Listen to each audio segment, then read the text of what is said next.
Ticket কাটেনি, তা বলে কি গায়ের জোর কমবে নাকি? বারুইপুর স্টেশনে ট্রেন ধরবে বলে বসে ঘুগনি খাচ্ছিলেন এক মহিলা যাত্রী, কিন্তু কাটেনি টিকিট। এমতো অবস্থায় প্ল্যাটফর্মে টিকিট চেক করতে আসেন মহিলা টিটি।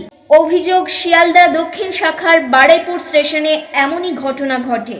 ঘটনার পর থেকেই তীব্র আতঙ্কে ওই মহিলা টিকিট পরীক্ষক।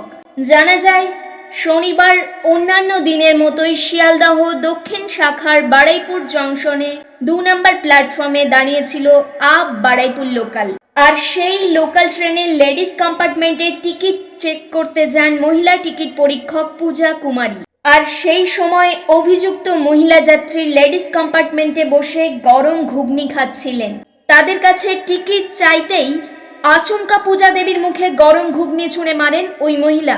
জানা যায়, অভিযুক্তের নাম সাইদা বিবি, বাড়ি সুভাষগ্রাম এলাকায়।